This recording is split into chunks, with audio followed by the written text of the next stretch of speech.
This is the Freedom Otter Show.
A well-regulated militia being necessary for the security of a free state, the right of the people to keep and bear arms shall not be infringed.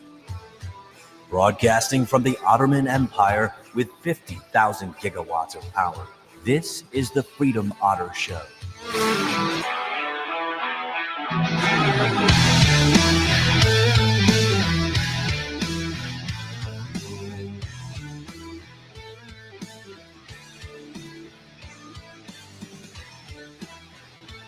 Tis the day of the frog, my friends.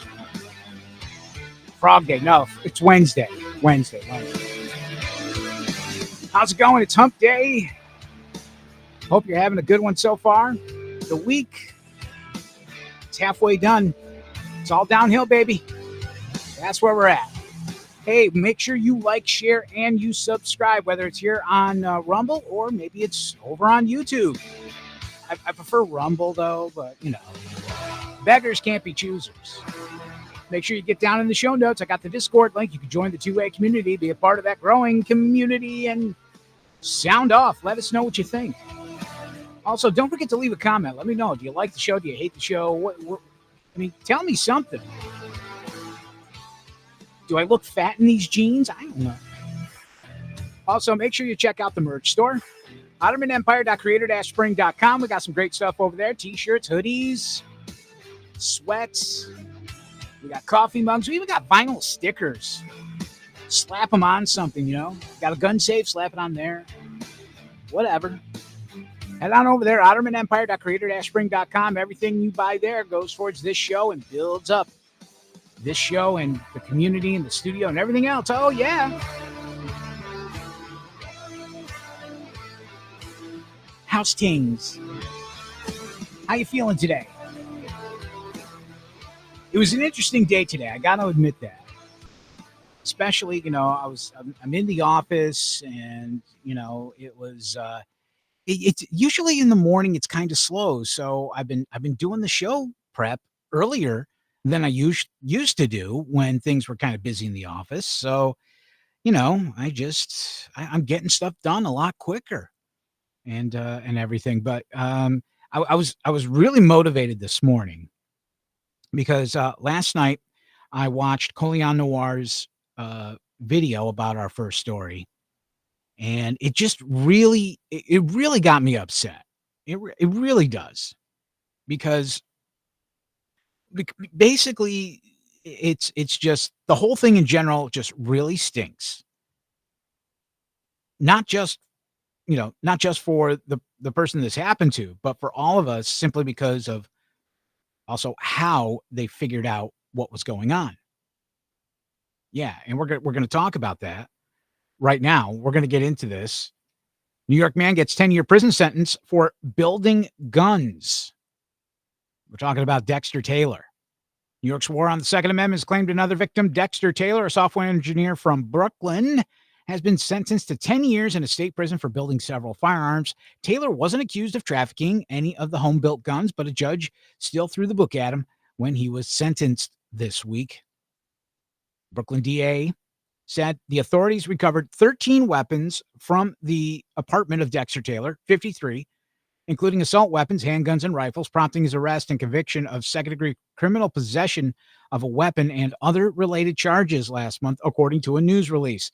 The DA's office said the investigating officers from the New York City Police Department found that Taylor ordered numerous ghost gun kits and parts from various online retailers that were shipped to the defendant's address on Eldert Street in Bushwick. So the first question you have to have is, well, how did they know all this stuff? Yeah.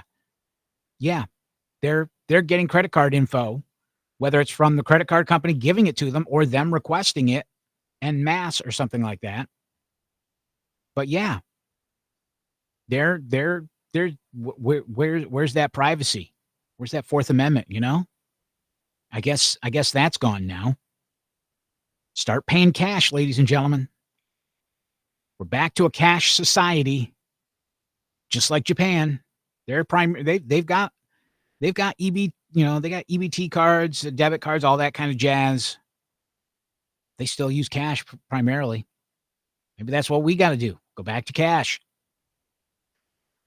Police searched Taylor's apartment on April 2022, seizing 8 rifles, 5 pistols, and 50 rounds of ammunition, as well as reloading material, gun parts, and a 3D printer. During the trial, prosecutors claimed that Taylor had spent about $40,000 on parts and tools to build his own firearms. But again, there were no allegations that he was trying to traffic any of the guns from his collection.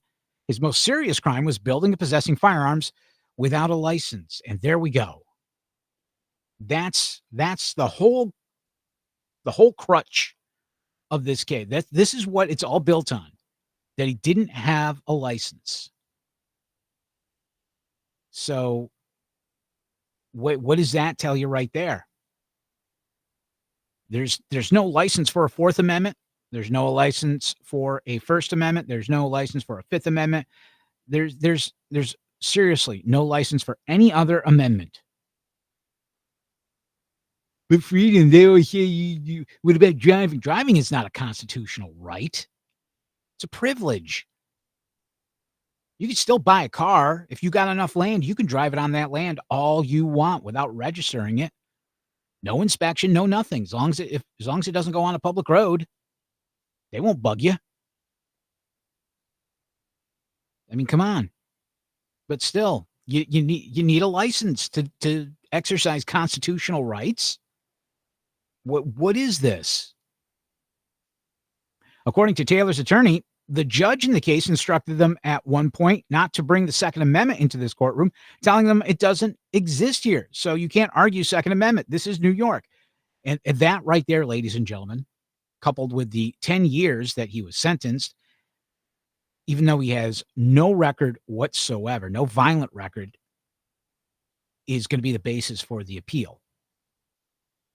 I mean, I have to wonder if the judge basically said this either to just, I don't know, just show that she's biased, or she's just, I feel sorry for this guy. I better throw him a bone for appeal. Honestly, I think it's the former as opposed to the latter, because this is New York that we're talking about here. The leader of dumb fuckery. Yes. I will say it from the high hilltops.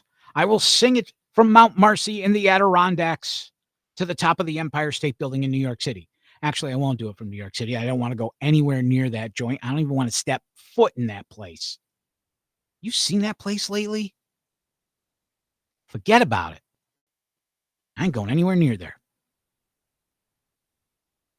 So Cam says, my colleague Jeff Charles at Red State has spoken to both Taylor and his attorney, Venu Varghese, who indicates that both the judge's behavior and a Second Amendment argument are going to come up in his appeal.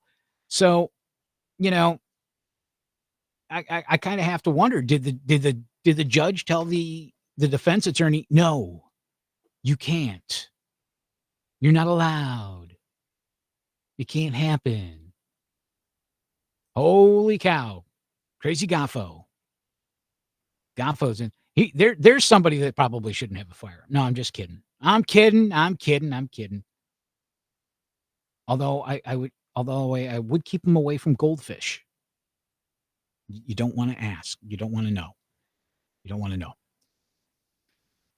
Varghese recounted the sentence hearing, saying the judge started off by whining about the fact that she was mocked by people on social media. Yeah. And for good reason. She deserved it. After what she said, she definitely deserved that. She probably deserves more, honestly. You hate them, you just don't know how much more you want to hate them. Judge Darka indicated that she chose not to read many of the comments made by outraged users on social media platforms. The judge rejected Varghese's request that Taylor be given the minimum sentence of 3.5 years. She argued that Taylor knew he was breaking the law and that she did not care about his political views. Yeah, I mean, after you say there is no Second Amendment in my courtroom, I kind of think you're fibbing there, lady.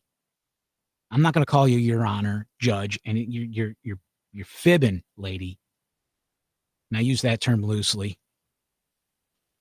This is a guy who's an engineer who's done so much good in life, didn't have a record, and you sentenced him to 10 years when you could have given him 3.5, Varghese said. Yeah. Taylor spoke with Red State from Rikers Island just before his sentencing. He's in good spirits despite his predicament, saying that he is up and easy as usual and 100% on mission and 100% uppity. Oh, boy. Oh, boy. He also reached out to fellow Rumble creator Viva Fry. I was watching Viva's standalone video before coming on the air here, talking about it. And he pretty much told Viva the same thing. He's in good spirits. He's ready to fight. He even told Viva that he's surprised that the judge gave him the 10 years because this is going to help his appeal so much. So along with that Second Amendment crap, Goffo says the courts sealed the goldfish incident. Okay, we'll say no more. We will say no more, Goffo. It's it's innocent until proven guilty. That is our jurisprudence in this country. So, my lips, okay, we're good. Moving on though. The next step in the process is to appeal the verdict, according to Varghese. Indeed, he told Red State that when it was Taylor's turn to address the court, he called this step the end of the beginning. When asked about the possibility that Taylor could get bail pending appeal so he could fight his case from outside of prison, the lawyer said it's something that Dexter and I will have to discuss further. The chances are slim to none. Varghese continued, remember, these are all political appointees, and I don't see a judge granting him bail pending appeal. So we may try and pray, but it's highly unlikely. Taylor remains optimistic and understands that he is not only fighting for his freedom, but for all Americans who wish to exercise their Second Amendment rights. When asked if he believes this case will impact how gun laws are reformed in the United States, he says it remains to be seen. I've said this a lot. Ever since Bruin came out and New York had a hissy fit, Kathy Hochul had a brain fart and decided she was going to throw a tantrum along with the New York State legislature and pass that CCIA, which has been struck down 5 times now and is pretty much on track to go to the Supreme Court here. Yeah, they're gonna end up litigating themselves into constitutional carry in New York State. It's reciprocity.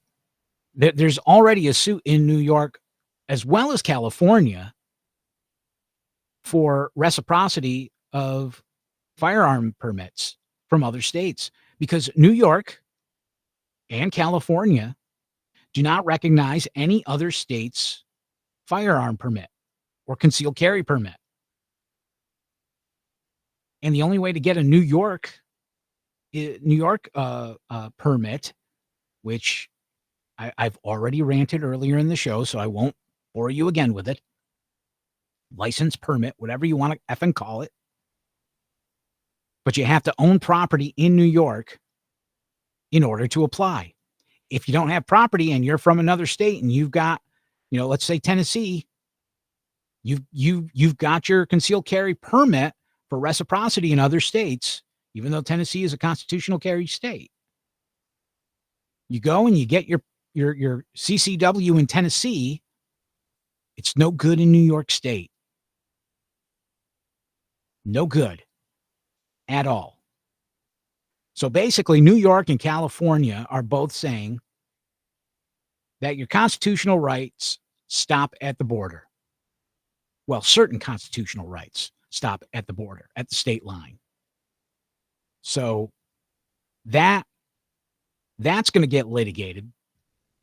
I think the California one's a little bit farther along than the New York one. I'm not sure. There's also an assault weapon ban case in New York that FPC is litigating. Lots of stuff going on. We'll have to do a review sometime of what's all out there. But going on with Dexter here, one could argue that Taylor is a political prisoner held captive because New York refuses to recognize the plain text of the Second Amendment and the right that it protects. Taylor wasn't accused of any crime of violence, nor did prosecutors allege he was arming violent criminals or selling guns under the table. He's slated to spend years behind bars for essentially having a very expensive hobby without first getting permission from the NYPD. Mother may I. Just last week, another Brooklyn resident received a 3-year sentence for pulling a gun on a convenience store clerk. DeWine Tripp, a convicted felon not allowed to possess a firearm at all, also allegedly violated the terms of his pretrial release by testing positive for drugs on more than one occasion, as well as visiting an illegal gambling establishment. Yet, he'll be released from federal prison long before Taylor is able to leave the state penitentiary. Taylor's sentence is an absolute mockery of justice. Totally agree. Brooklyn DA Eric Gonzalez is patting himself on the back for the successful prosecution, but he should be hanging his head in shame for sending Taylor to prison for a victimless crime that should be protected by the right to keep and bear arms. And I would also like to add that Gonzalez didn't even give the common courtesy of a reach around to Dexter. Yeah. That's kind of how I feel about it. Needless to say, it all hinges on a license. There's a lot of people on the internet, though, that say, well, he's not supposed to be making ghost guns. I got news for you, Spud. The ATF tells a different story. If you go to their website, I'm you know what? I'm going to bring it up. Let's just bring it up, shall we? ATF, can I make firearms? Let's see what comes up. Does an individual need a license to make a firearm for personal use? Oh, we got to make this bigger. So that's just way too small here. Get it good and big. Get it good and big for the 3-pack readers crowd. Does an individual need a license to make a firearm for personal use? The ATF says, no, a license is not required to make a firearm solely for personal use. However, a license is required to manufacture firearms for sale or distribution, which Dexter wasn't doing. The law prohibits a person from assembling a non-sporting semi-automatic rifle or shotgun from 10 or more imported parts, as well as firearms that cannot be detected by metal detectors or X-ray machines. In addition, the making of an NFA firearm requires a tax payment and advance approval by the ATF. So everybody on the internet that's saying you got thrown in jail for making ghost guns, no, he did not. I don't even think that was even a charge. So there you go. Constitutional rights violated. What's new? Thanks, New York. Mother may I. You need a license to exercise constitutional rights. This is just going to keep on going and going until somebody smacks these anti-gun states down. It's always these 6 or 7 nimrods that have to pull this crap. And it's not going to stop until they get a good smackdown. Like a heavy smackdown. When that's going to happen, don't know. But one thing's for sure. there's going to be some 2A activity coming out of SCOTUS next term for sure. They've got how many AWB, quote unquote, assault weapon ban cases coming up for conference starting tomorrow? Yeah. Is this thing on? Is this on? Let me make sure. I'm not seeing anything pop up here. There we go. There we go. Mo says, if it pleases the crown. Yes. If it pleases the crown. Get bent, lobster back. So what do you think? Let me know in the comments down below what you think about the whole thing. Yeah, New York is prosecuting Trump for campaigning. Pretty much. Pretty much. I'm surprised they didn't, say something about Clinton when he tried to make some stuff go away with hush money. How many other presidents, I mean, not to get too far off the beaten path here. How many other presidents have paid hush money? Seriously, I mean, and everybody can see it. This is a big political prosecution. That's all it is. And you got to wonder, even they're just making Trump look better and better.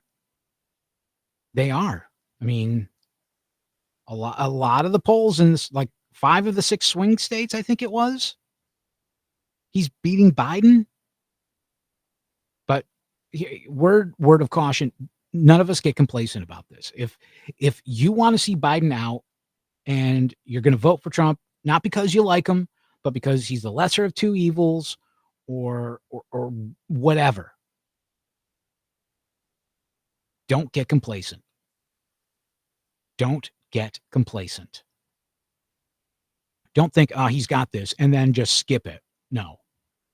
Go vote. Even if you're not voting for Trump, go vote. I don't care. Go vote.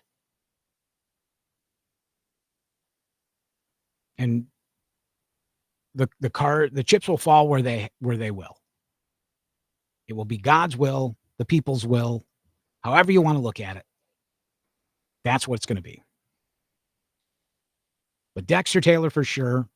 Yeah, I think he's a political prisoner pretty much. And my thinking is he's got a good shot at appeal. So we'll probably be sticking to this story for a little while longer. We'll be covering it a little bit more. So, but let me know what you think down in the comments, whether it's on Rumble, which is where we hope you're watching, or on YouTube. All right. Las Vegas news reporter complains about challenge of enacting more gun control laws. Sometimes, these are the idiots that make me think, rethink my life choices in regards to getting into broadcasting. 30 years working on the air. And chuckleheads like this, I just those are the ones you want to drop some sriracha in their morning coffee and watch them do a spit take. I'll give Las Vegas news reporter Steve Ceballos this. At least he's not trying to hide his anti-gun bias. Well, that's good. Take the mask off so we know where we all stand. When I saw the headline, "The Challenge of Passing New Gun Laws After Mass Shootings," I had a feeling the accompanying story was going to have a slanted point of view. Roll D20 and say versus really? But sometimes reporters aren't responsible for headlines, and I still went into Ceballos' report with an open mind. Ceballos leads off with a generic soundbite from Nevada State Assemblywoman Sandra Wagary. I think it's Wagary, who he says has authored several bills aimed at curbing gun crime, but some have been vetoed by the state's Republican governor.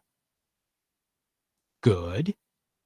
Not gun control, mind you. Oh, no. In fact, that phrase appears in the headline, but not once does Ceballos use it in the story. Ceballos spoke to Governor Joe Lombardo, a former sheriff, who might know something about the efficacy of gun control laws, and to his credit, the reporter quoted the governor's statement that he doesn't believe there is a law that is not currently on the books that would make people safer from gun violence. After that brief aside, however, Ceballos quickly returned to his theme that putting more gun laws on the books is a necessary step to prevent mass shootings. And we're going to hold up right there because We have yet to see a single law come out nowadays, a new law, I should say, that isn't already covered by another existing law. Yeah. So what is, and I see a lot of people ask this, what new law is going to stop this? How is this law that you're proposing going to stop it when this is already illegal? Criminals are not going to, they passed another law. I guess we're going to have to stop now. That's not how it works, boys and girls. It's not how it works. You know what they're going to say? Whatever, and move on. Criminals are going to criminal. They're going to do bad guy stuff. No new law is going to stop them. Heading back into the story here. In the years after the shooting at the Route 91 Music Festival, Nevada took steps to prevent another mass shooting. The state implemented a ban on bump stocks, which allows a semi-automatic rifle to fire almost as fast as a fully automatic machine gun. Nevada also now has a so-called red flag law, which does what? Allows police or family members to ask a judge to take a person's gun away if they believe the person is planning violence. Ex parte 99% of the time. And yes, Gaffo, murder is already illegal, but they don't seem to know that. I don't know why. I mean, it's been illegal since, I don't know, Adam and Eve. Bluish Boat says, this seems like a cool show. Thanks. I appreciate it, man. Thanks for stopping in. Make sure you hit that like. Don't forget that. Very important. So, red flag laws, I mean, Cain and Abel. Goffo nails it. The mark of Cain. Red flag laws are usually done ex parte, so you don't get the chance to be able to face your accuser. It's like the FISA warrants. You ain't part of the process. They just come showing up. We're here for your guns, please. Suck my peen. So they're all about red flag laws, but they don't care about your constitutional rights, your Fourth Amendment rights. That's what everybody is saying. And you can see it. You can see it in the laws. Even New York State has that. Thanks for listening, Blue. I appreciate it, man. I really do. Every like, every follow, I love it. Thank you. I really do appreciate it. So let's keep on going here.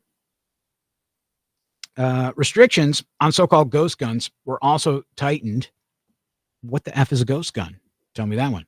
The unfinished kits that can be assembled into a firearm cannot legally be sold without a background check. Jaguari, I don't even know how to pronounce her name. I'm going to end up mangling it. So believes even more can be done, including passing a bill that would ban firearms at polling places.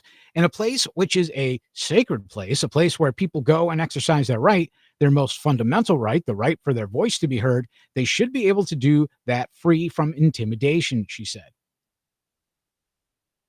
I guess nobody told her that concealed carry holders are some of the most law-abiding people in the country.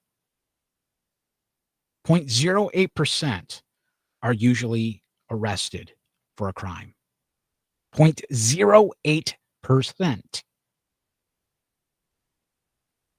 And this statistic has been brought up in a California filing, and California, the state of California, did not dispute it. This kind of thing has been known for I don't know how long. John Lott even has a bunch of articles over at the Crime Research website on this. Dr. John Lott, he knows what he's talking about. The guy knows. He's done the research. He's put in the time. He's done the math. So why should people think they're intimidated? If you were watching last Friday's show when Vesterboom was on and he was talking about his open carry experiment, he was said it. I even threw up the clip from the show up on here on oh no, not that particular clip, but he did say, I'm going to throw up the clip soon. He was just walking around in t-shirts and sweat shorts and sneakers and everything, open carrying a firearm on his hip. Past people, past cops. Nobody blinked. Nobody said a thing. Nobody was intimidated. Nobody ran away. Nobody was screaming, run for your lives. Ah! Godzilla. No kaiju or anything like that. They didn't look at him like he was a terrorist. They were too busy looking at their phones or just like, meh, whatever. This was in Boston, no less. Boston, Massachusetts, where you park the car at Harvard Yard. Yeah. Nobody batted an eye. So I don't know what she's getting on about. Not to mention the fact that speaking of sacred places, they want to ban guns in churches. Yet here how many churches got attacked recently? We had the one pastor that almost got shot. Thankfully, the gun malfunctioned. I don't remember where that was. Then there was the Orthodox priest in Australia who survived a knife attack. Yeah, they don't have very many guns down there. We don't have any shootings down here. Yeah, but you got a lot of knife stuff going on, just like in the UK. You take away one bad thing, other people are going to find other things to do bad things with.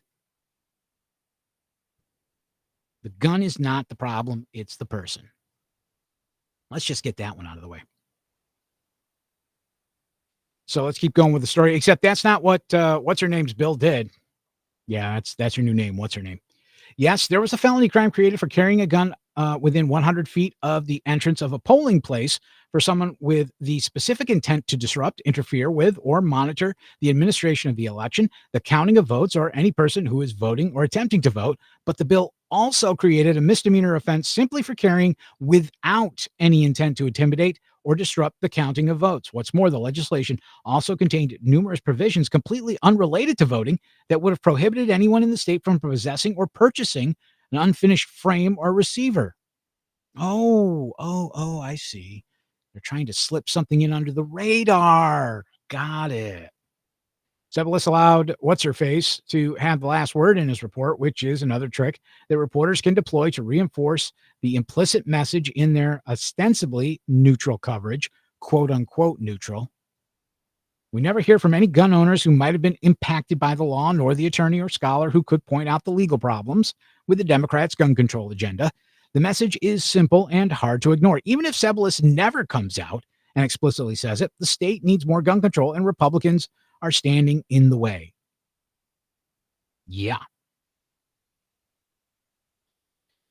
Here's the rest of the story, the one that Sebelis never shared with his audience. According to the latest statistics from the Las Vegas Metropolitan Police Department, these are as of May 10th, homicides are down 22% compared to the same time in 2023. Weapon law violations decreased 5.1%. Robbery is down 11.9%. Firearm cases have dropped 8.3%. Shooting victims have decreased by 18.8%. I'd say that's fairly important information in a story that's all about the supposed need for more gun control to protect the public. Wouldn't you? And as a side note, just so you know, gun sales have been going through the roof. That's right. There's more guns in the United States than ever before, and yet look at all the stuff that's dropping. Gravity's not just a rule, it's the law, but still. Homicides down 22%. Weapons law violations have decreased 5.1%. Robberies down 11.9%. All while background checks have gone up, up, up. Gun sales have gone up, up, up, including with, that's right, minorities, women. There's a lot of women now that are getting armed. Yeah, because they know that little piece of paper that says restraining order it ain't a brick wall. It ain't a brick wall. That ain't going to stop anybody. But there you go. I'm not going to read the rest of it here. It's just asking you, and you should become a VIP or gold member over at bearingarms.com. They do great works. Cam Edwards, I always say thank you to Cam for allowing me to steal the opening of my show from him. When I first heard it back during the NRA TV days, when I watched his show there, oh boy. I thought, man, this is great. I can watch all about firearms. And and that's what I want to build here. I want to build a new NRA TV without the NRA stuff. Okay, you picking what I'm putting down. You're smelling what I'm cooking here. The way I can do that is not only through subscribers here on Rumble. Think about subscribing. $5 a month. That goes straight to me. That helps build the show. But also my merch store, ottomanempire.creator-spring.com. You can head on over there, check out the t-shirts. I got hoodies, sweats. I got vinyl stickers. I got coffee mugs. I got water bottles. I got all that great stuff. I even got kids' clothes there. I got some fitness stuff for the ladies. It's great stuff, good quality, very comfortable. You should check it out, ottomanempire.creator-spring.com. I'm sure you're going to find something that'll be great for either you or someone you know as a gift, birthday present, whatever. Go ahead, check it out. ottomanempire.creator-spring.com. So when I first saw this one, I thought it said Maine. I was like, what? Wait, the state of Maine was arrested? No, it was a Marine. I just can't read. Marine arrested for mass shooting plot, picked gun-free zone as target. Gee. Where have we heard that one before? We're going to get into that in a minute. 28-year-old Marine from Trenton, New Jersey, is facing federal charges after reportedly discussing his plans for a mass shooting targeting white people. And one of those statements indicates he had picked out a gun-free zone where the attack would take place. According to federal prosecutors, Joshua Cobb first started talking about his plans on social media in November of 22, several months before he enlisted in the Marines. It's unclear why Cobb wasn't arrested until last week, but prosecutors say he made several posts over the last 18 months where he discussed his plans to cause mayhem on the white community. And just remember, these are the same people that say you can't be racist against white people. The reason I specifically want to target white people is because as a black male, they will never understand my struggles. He wrote in one per the USAO. Same way I will never understand their struggles, but I don't care to. I want to erase them, all of them really, but in this case, as many as I possibly can. This sounds like a disturbed individual, honestly, a very disturbed individual. Cobb also debated over a date, saying, I'm going to be sure it is close to an important holiday to their race. As of today, I have officially began planning my attack. It is going to take place in 2023 in the state of New Jersey. I have not chosen an exact date, but I am going to be sure it is close to an important holiday to their race. I have a location in mind already, which I have frequented for the past year, and I am certain nobody there is armed to be able to stop me from spraying them to the ground. I have already acquired 2 to 4 firearms I plan to use for my attack, and I also know my entry and exit points already after the mayhem, the post continued. So I got to wonder, he's posting this on Facebook? Seriously? Is that what it said? Facebook? Or just social media. He just says social media. I wouldn't be surprised if it was Facebook. I wouldn't be. But, I mean, 18 months, I would think somebody probably would have said, guys, you might want to talk to this dude. You might want to collect your boy. He bugging. But, I mean, come on. It took this long for somebody to say, maybe we might want to bring this guy in and talk to him here. I'm certain nobody there is armed to be able to stop me from spraying them to the ground. Like most mass murderers, Cobb wasn't looking for a fair fight. He wasn't interested in waging war. He wanted to slaughter and he certainly did not want to run the risk of an armed citizen stopping him before he could carry out his plans. Prosecutors say Cobb continued to post about his plans on social media throughout the first few months of 2023, at one point stating that he postponed his planned attack so he could get more ammunition. To be honest, I hope I do progress into a serial killer, because I effing hate life, man. But one day everyone will suffer. I promise I will make everyone feel my effing pain. My deep, sincere, raw, and sharp pain, he wrote in another message. There's no way out for me, he wrote in another. The only way out is bloodshed. Just wait, man. Remember his username. I will leave clues when I'm done, he said in 2 posts. I'm just leaving evidence for whoever investigates my case. Mo says, why? It's not like he was one of those transphobic, literally Nazi parents. Yeah. It always seems to be some kind of rule. There's always some kind of rule somewhere. They're always changing the rules. I don't know why. But honestly, nobody caught on to this stuff beforehand, before it got to this point here. Not to mention the fact that he consciously picked a gun-free zone. He tells you why he did it. You know what this reminds us of, right? Happened about a year ago in Buffalo, New York. Or was it 2 years ago?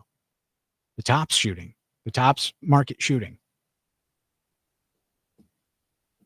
The little nut job that pulled that off specifically said they wanted to do it in New York because of the strict gun control laws. He was able to get a gun that was illegal in New York State, and he used it.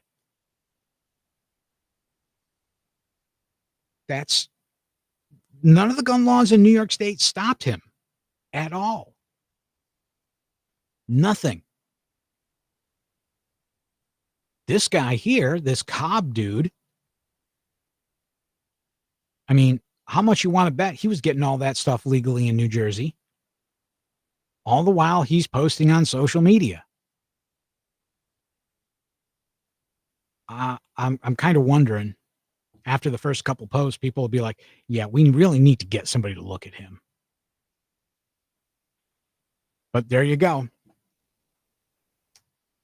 It's unclear how far along Cobb was in with his plan, but it's obvious that he had given a lot of thought to the details, and one of the most important factors in his obsession was ensuring that his victims would be utterly defenseless when he opened fire. According to the Crime Prevention Research Center, the vast majority of active shooting attacks take place in locations where lawful concealed carry is banned, but anti-gunners insist that these sensitive places, quote unquote, should be omnipresent in our society. When California adopted a multitude of gun-free zones, for instance, the U.S. District Judge, who granted an injunction against enforcing many of the locations, concluded the law turns nearly every public place in California into a sensitive place, effectively abolishing the Second Amendment right of law-abiding and exceptionally qualified citizens to be armed and to defend themselves in public. That's their whole game. That's the left's and the anti-gunners and the gun grabbies and commie mommies game. They want to make you defenseless. They want you unarmed. Now, the commie mommies and the gun grabbies, they just want to do it because they think it'll make the world a utopia and safer. Meanwhile, the politicians, they just want more control. Remember, if a politician solves a problem, what's he going to run on in the next election? Goffo says it right. Self-defense free zones. Yeah, pretty much. That's exactly what it is. You're never going to see a politician solve any problem. Meanwhile, we've got the pro-2A people out here saying, let us defend ourselves. Then you've got these leftist DAs, these socialist DAs, prosecuting people like Mr. Penny down in New York City, who put someone in a chokehold who was alive when he let go and put him in a recovery position, but he still died somehow. Now he's prosecuting him for murder or manslaughter or something like that. Goffo, that's the quote. When seconds matter, the police are minutes or hours away. The average response time in New York City is about 10 minutes. Can you hold out for 10 minutes while somebody's trying to mug you or break into your apartment or anything along those lines? Can you hang out? Can you hang on?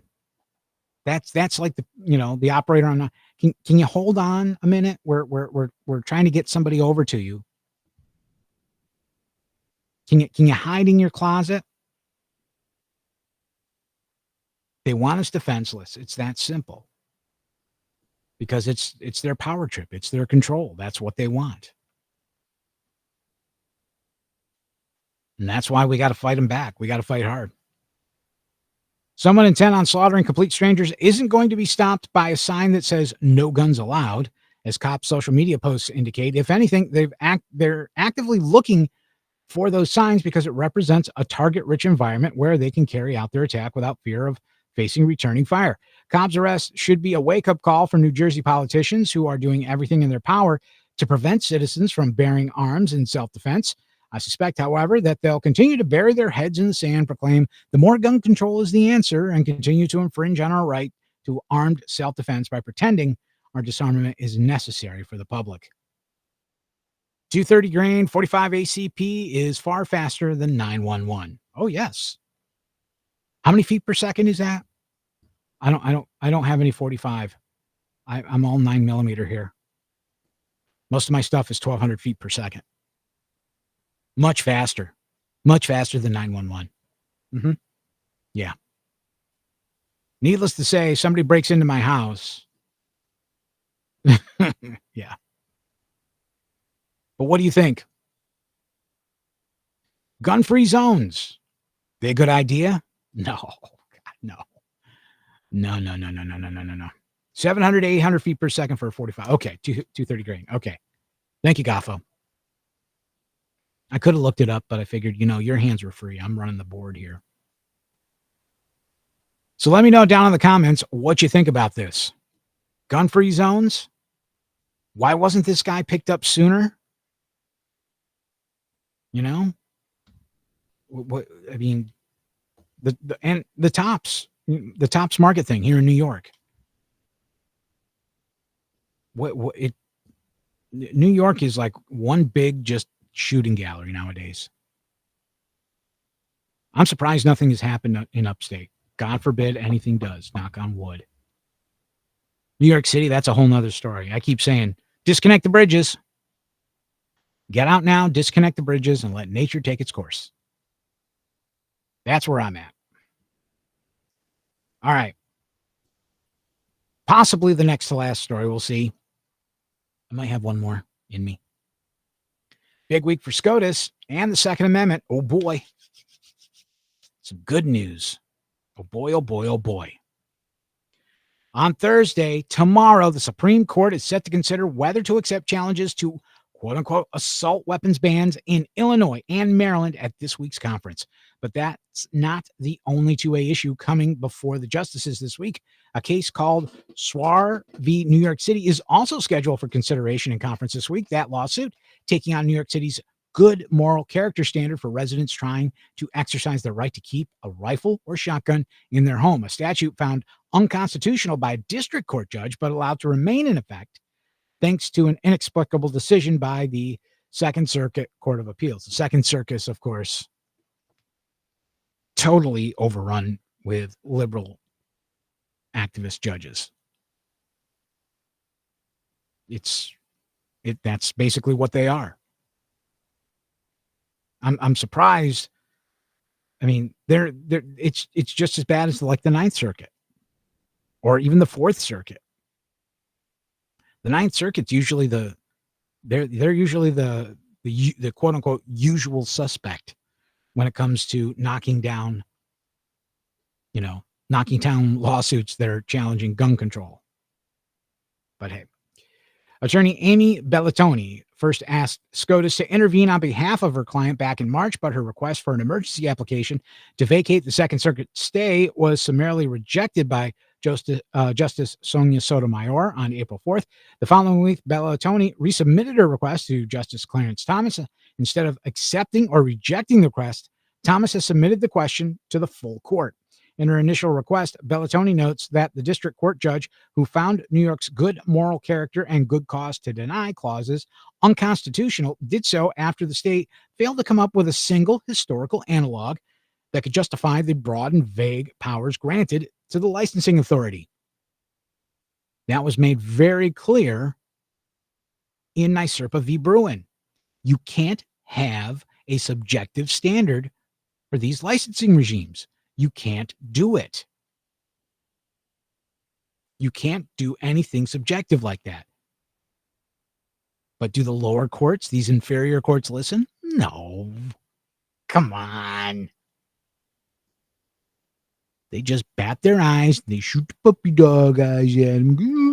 No, we know what's best for you. These are the same people you want to smack upside the head with a copy of the New York Times. The district court went on to analogize respondents' moral character requirement to the proper cause factor for a concealed carry handgun license that was stricken by this court in Bruin. Both statutes require individuals to prove something to a government official before being able to exercise a protected right. Is that how it's supposed to work? I could have sworn it was the other way around. You know? I thought, everything deferred to the citizen, the so-called defendant in many of these cases, or plaintiff in this case, because they are suing the government. If there's ambiguity, it should go to the citizen. But that doesn't seem to be the rule that a lot of these lower courts are following.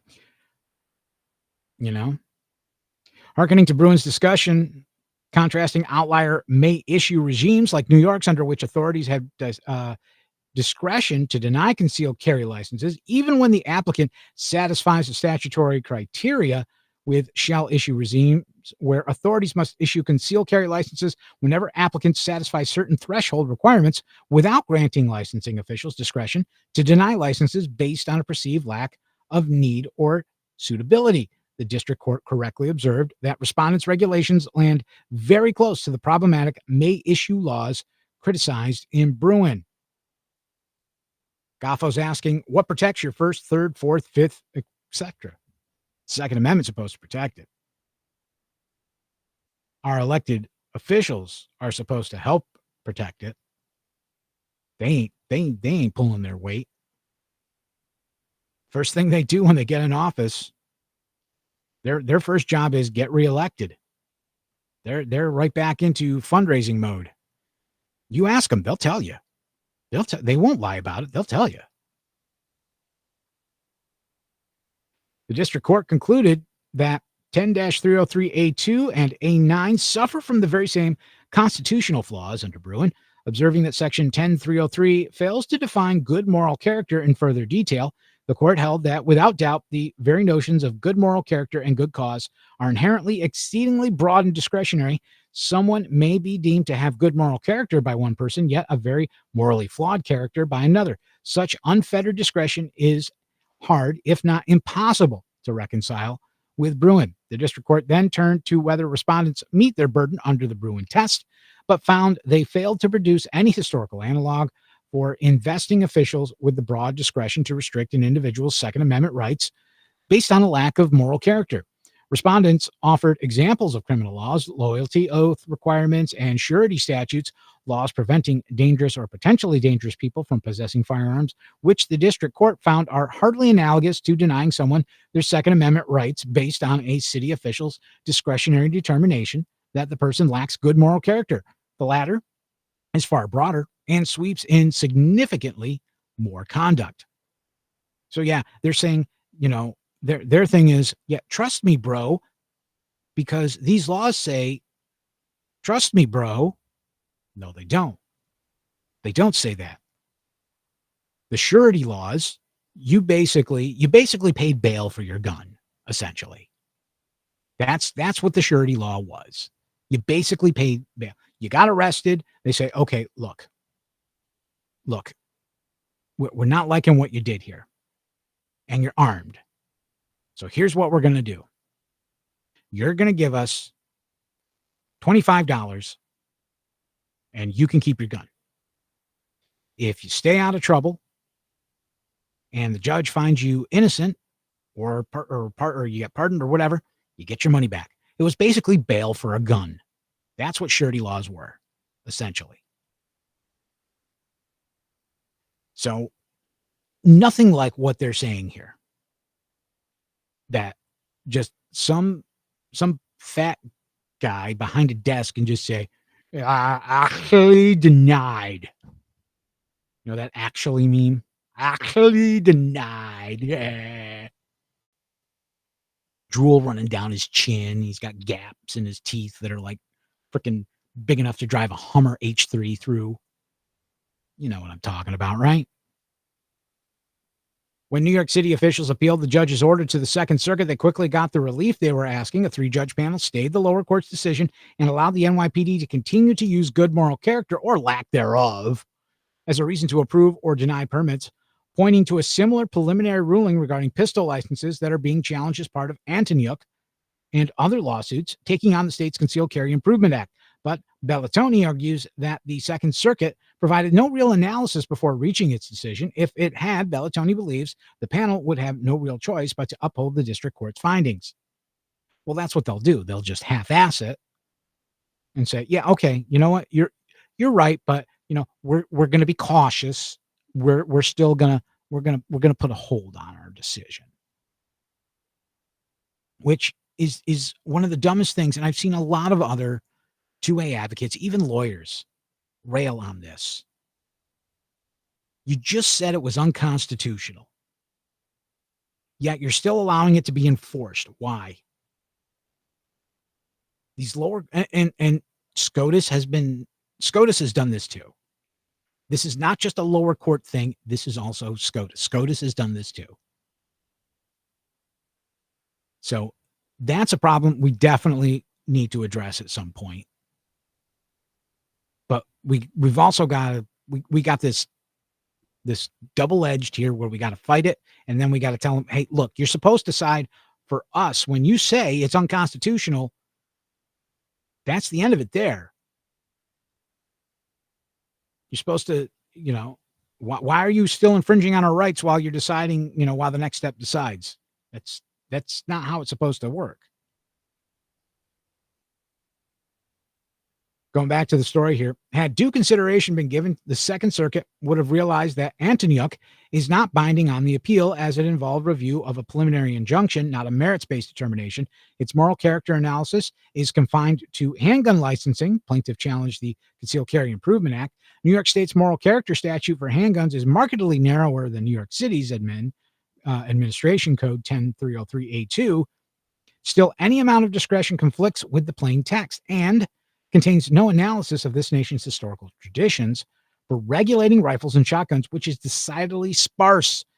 To be sure, when it comes to long guns, even the New York State legislature acknowledged in 1965 that there was no national tradition of licensing rifles and shotguns, never mind disarming the entire citizenry until a government official feels they possess good moral character.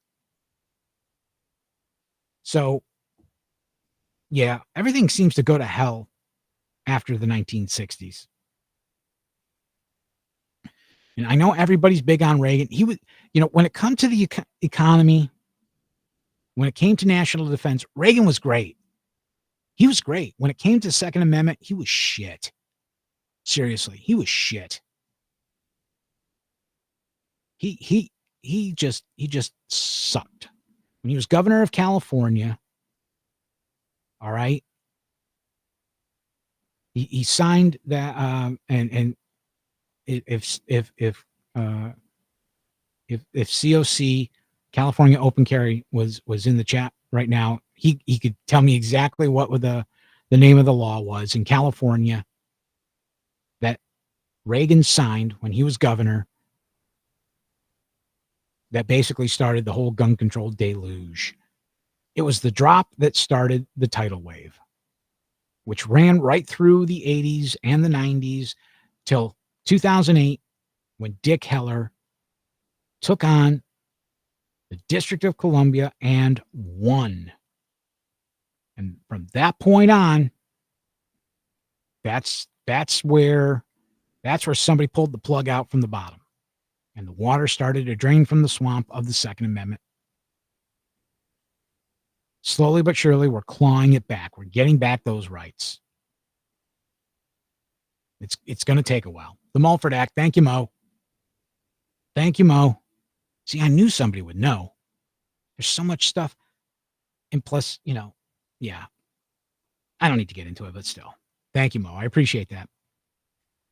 We have no way of knowing which, if any, of the Second Amendment cases that are pending in conference will be granted cert by the Supreme Court, but there's a strong argument to be made in favor of accepting all three of the legal challenges that will be discussed behind closed doors this week. The Swar case may be the first limited in terms of impact, given that New York City is an outlier when it comes to its gun licensing laws, but there are still millions of New York City residents who are being subjected to the arbitrary and capricious whims of the NYPD Licensing Bureau before they can exercise a fundamental civil right.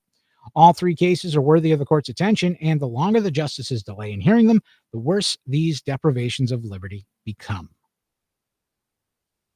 So Mark Smith from the Four Boxes Diner, you really do want to follow him over on YouTube. He will make you the smartest otter in the room when it comes to the Second Amendment. You want to follow him because he was talking about on X today, and you can follow me on X, freedom_NYS, by the way. He was talking about the conference day tomorrow and what to look for. Now, we're not going to know by the end of the day what they choose or decide or whatever, or anything like that. It's probably going to take a few days, maybe a week or two.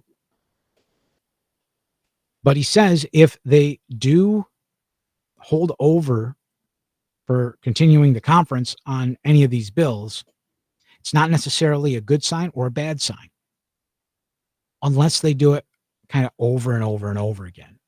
He's saying if it's more than 2 or 3 times, then they might not be taking that bill, that case, I should say, simply because they're at that point they're probably just going over the minutia of the case for either someone to write the dissent because they're not going to do it for whatever reason. It's not the right case, or maybe it's interlocutory. It's not a merits case, or anything like that. It's not already reached its final conclusion, or something like that. But my money is still on Bianchi v. Brown. That one has gone the farthest. That one right there, it's already been to SCOTUS once. It got GVR'd. The Fourth Circuit decided to play games, and it's already had a merit decision. It's already had it. So I think Bianchi is the top of the list right now, in my opinion. The other cases from Illinois, I don't know. I'm not sure. I think those are interlocutory right now. So that means they might not be they might not be as high up on the list, in my opinion. But I could be totally wrong. I can't read the justices' minds of what they think or what they're going to say about these cases that are asking for cert. So we're going to have to wait and see what happens. What that will be, who knows? But the process starts, the clock starts running tomorrow. Where it gets to, how long it takes, yeah, that's what we're still waiting on. The text of the U.S. Constitution was very well written, unlike my homeland. Yeah, Gaffo, I remember you saying you're gonna be a U.S. citizen soon. Where are you originally from? And congratulations, by the way, on becoming a U.S. citizen. We could use you. So make sure, when you have a party, make sure you post some pictures or something. Love to see that. I've had 2 former coworkers become American citizens. Oh, you're from Ireland. Oh boy. Okay. That's all right. That's kind of cool. I don't I don't get the accent, but I'm guessing you probably have lost it or you never had it in the first place, depending on your history. That's cool. Didn't know that about you. But yeah, like I said, I've had 2 former coworkers. One from Eastern Europe, the other from South Asia, who both became American citizens. Best people. They're the best. And the one from South Asia, oh yeah, she loves guns too. Oh yeah. I'm first generation American. My mom and my grandmother came from Italy in 1936. I'm first generation, baby. I love it. But needless to say, we got to stand up. We got to support FPC. We got to support SAF,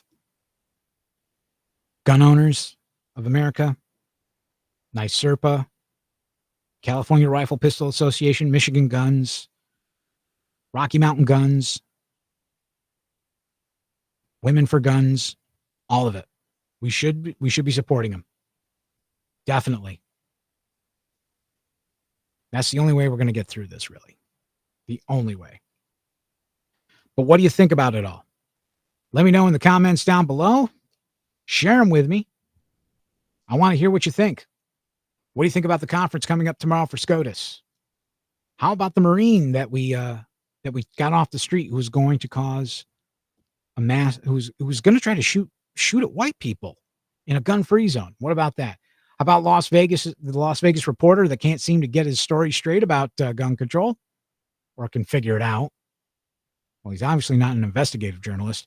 And Dexter Taylor, 10 years in prison for doing something that every American's been able to do. It's their legal right to do. Build a firearm, yet for lack of asking permission from the mother nanny state, he gets thrown into jail. Thanks, Gaffa. I do appreciate it. I really do. Sorry I missed your chill today. I was looking forward to the Ducks, but I got busy with my day job stuff, so I couldn't jump in. But hey, I'll catch you next Wednesday, that's for sure.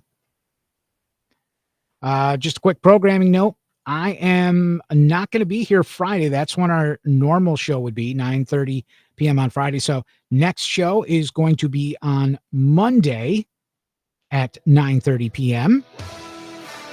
So I will talk to you then. I'm going to a baseball game on Friday. Opening night for the Tri-City Valley Cats at the Joe Bruno Stadium in Troy, New York. Going to see me some professional ball players. All right. In the meantime, don't forget to hit up the merch store. Get yourself something nice down there. OttomanEmpire.creator-spring.com. T-shirt, sweatpants, coffee mug, vinyl stickers, what have you. Like, share, and subscribe.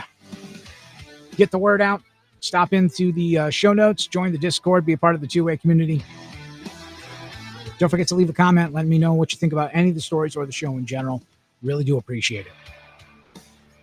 Till Monday, have yourself a great night. Have a great weekend. Keep your head on a swivel and act accordingly.